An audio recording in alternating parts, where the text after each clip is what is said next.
بسم الله الرحمن الرحیم. الحمد لله رب العالمین و صلی الله علی محمد و آله الطاهرین. بحث کوتاهی در مورد ضمیر. اصلا ضمیر یعنی چی؟ بر چند قسمه؟ چه نقش هایی میگیره؟ ضمیر شأن یا قصه یعنی چی و ضمیر فصل؟ قسمت اول ضمیر چیه؟ ضمیر کلمه‌ای است که بر متکلم یا غائب یا مخاطبی که قبلا ذکر اون گذشته دلالت میکنه. شما مثلا میگید که زید رفت، او فلان کار رو انجام میداد. این کلمه او یا همون هو داره برمیگرده به خود کلمه زید که قبلا ذکرش گذشت. ضمیر بر دو نوعه. ضمیر یا متصله یعنی به یه چیز بچسبه، مثلا به یک فعلی، به یک اسمی، به یک حرفی باید بچسبه، مستقلا استعمال نداره. یک نوع از ضمیر هم چیه؟ منفصله، مثلا به تنهایی استعمال میشه. مثلا شما وقتی میگید ایاک نعبد، این ایاک به تنهایی استعمال شد، به چیزی نچسبه. اما وقتی شما میگی که مثال میگی نصرتهو، این نصرتهو، دقت کنید این تاش و این هاش به فعل چسبید. یا میگید که ربهی، این هاش به یک اسم چسبید. یا میگید انهو، اینها به انه چسبید. پس ضمیر متصل به یه چیزی میچسبه، اسم فعل حرف. ضمیر منفصل به چیزی نمیچسبه، مستقلا استعمال داره.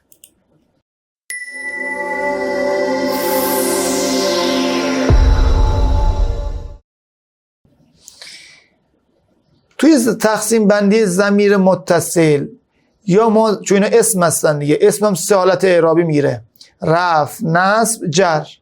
حالا این ضمیر هم که اسمه، حالا ما ضمیر متصل مرفوعی داریم، منصوبی داریم، مجروری. نکنید ضمیر متصل مرفوعی همون ضمایری هستن که به افعال یعنی فعل ماضی و مضارع امر میچسبن. تازه اون ضمیر متصل مرفوعی که به فعل مضارع میچسبه و امر شبیه به همن. اینو من براتون صرف میکنم انشاءالله. خب دقت کنید و به همین حالت باید به راحتی همه بزرگواران صرف کنید. ما وقتی فعل ماضی رو صرف میکنیم باید به راحتی این ضمایر متصل مرفوعی فعل ماضی رو هم صرف کنیم. چیا هستن؟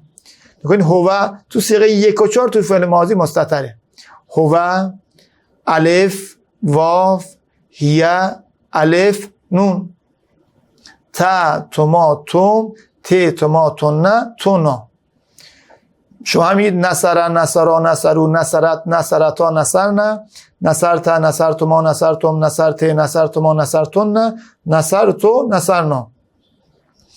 1 و 4 که 1 هو مستتر است و 4 که هی مستتر است، مابقی اون چیزایی که بهش چسبیده، به فعل چسبیده، میشه تحت عنوان ضمیر متصل مرفوعی. البته این ضمایری که مرتبط به فعل ماضی هستن: هو، الف، واو، هی، الف، نون، تا، تما، توم، ت، تما، تونه، تونا. یه ضمایر همین متصل مرفوعی هستن که گفتیم به فعل مضارع امر شبیه هم هستن، چسبیدن. هو، الف، واو، هی، الف، نون، انت، الف، واو، یا الف، نون، انا، نحنو.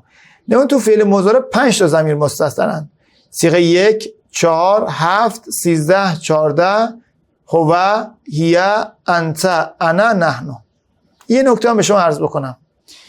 تو فعل مضارع اون نونهایی که غیر از صیغه 6 و 12، نونهایی که چسبیده به فعل مضارع در مثنا و جمع، شما میگید مثلا ینصرو، ینصران، ینصرون، اون نونها ضمیر متصل مرفوع نیستن، اون علامت رفعن که انشالله مراجعه کنید به مباحث خود مبادئ العربی که فیلم ها ضبط شده، اونجا کاملا توضیح دادیم و انشالله اگر بحث صرفی هم کامل انجام بشه خدمتون ارائه میکنیم. این تو فعل مضارع شما میگید ینصرو، خب هو، ینصران اون الف، ینصرون اون واو، تنصرو هیه، تنصران اون الف، ینصرن صیغه 6 این نون ضمیر متصل مرفوعه چون علامت رفع نداره، مبنیه. تنصرو صیغه 7 انت استتار، مستتره که استتار وجوبیه. تنصران الف و تنصرون واف، تنصرین یا، تنصران الف، تنصرن اینجا همون نون. بعد انصرو که انست، ننصرو میشه نحنو. پس هو الف واف، هی الف نون، انت الف واو یا الف نون، انا نحنو.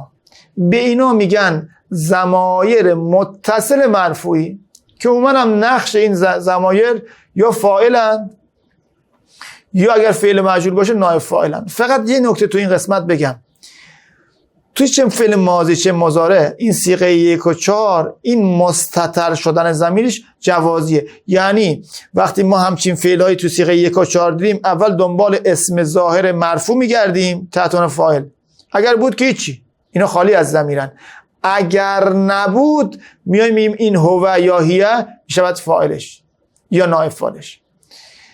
اما تو فعل مضارع که 3 تا ضمیر مستتر بیشتر داشت که صیغه 7 و 13 و 14، هر وقت شما تشخیص دادین تو یک عبارتی که این فعلتون فعل مضارع صیغه 13 14 یا 7 است یا فعل امرتون یا فعل نهی، فرقی نمیکنه، همه زیر مجموعه فعل مضارع نگاش کنیم، اینجا حتما میشه چی؟ تحت عنوان فاعل همون ضمیری که داخلشون هست. مثلا شما ایاک نعبد، این نعبد صیغه 14 است، سری بگید نحنو چیه؟ فاعل. بهش میگن استتار وجوبی. این دنبال اسم ظاهر مرفوع نمیگردید، همیشه فاعلشون چیه؟ توشون مستتره.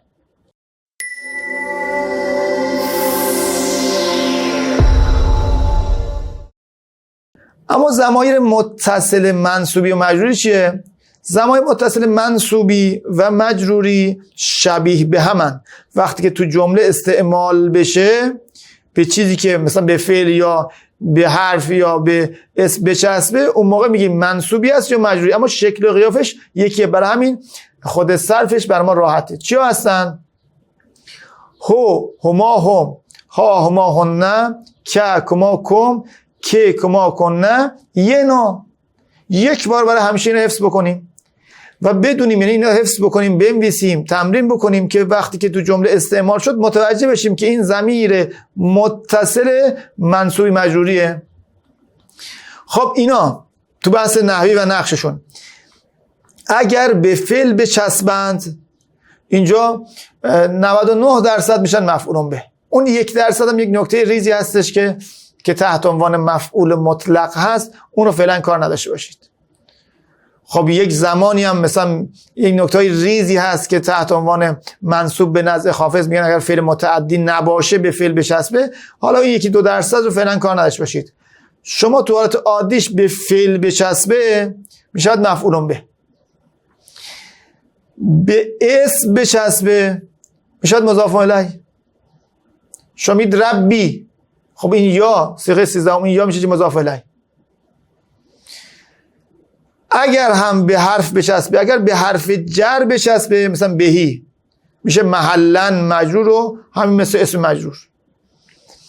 اگر به حروف مشبهتون بالفعل بچسبه، مثلا انه میشه محلا منصوب اسم انه.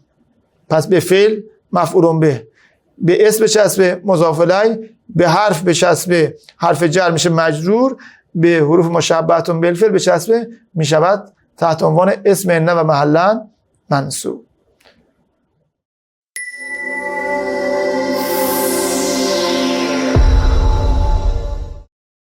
اما ضمایر منفصل که گفتیم مستقلاً به تنهایی استعمال میشن، به چیزی نمیچسبن، بر 2 قسمه. یا مرفوعیه که نقشای مرفوعات مثلا حالا فاعل، نائب فاعل، مبتدا خبر میگیرن، یا منصوبیه که اون نقشای منصوبات مثلا مفعول به و چیزای مرتبط به اون رو میگیرن. صرفشون به این حالته: ضمایر منفصل مرفوعی هو هما هم، هیه هما هن، انت انتما انتم، انت انتما انتن، انا نحن. دقت بکنید این هو و هیه که میگید اینجا، یا حتی انا و نحنوی که میگید یا انت میگید، با اون ضمایر متصل مرفوعی فعل مضارع فرق میکنن ها. چون اونجا ضمایر مستترن. اینجا دارید اولا به حالت بارز و به حالت مستقل داره استعمال میکنی. برای همین بعضی وقتا بعضی از عزیزان میخوان این صرف کنن، بهشون میگیم خب ضمیر متصل فلان عنوان کنید، یه دفعه از ضمیر منفصل میرن وارد ضمیر متصل میشن، بعد وارد ضمیر متصل مرفوعی میشن، مجروری میشن. نه، ضمیر منفصل مرفوعی همینی که من صرف کردم. حالا ضمایر منفصل منصوبی، چون مجروری دیگه نداریم، منفصل منصوبی، همون ضمیر متصل منصوبی مجروری داشتیم، ضمیر متصل هو هما، یه یا اضافه کنید، کاری هم نداره. نکنید ضمایر منفصل تحت عنوان منصوبی، ایاهو، ایاهما، ایاهم، ایاها، ایاهما، ایاهن، ایاک، ایاکما، ایاکم، ایاک، ایاکما، ایاکن، ایای، ایانا. انشالله که موفق باشید.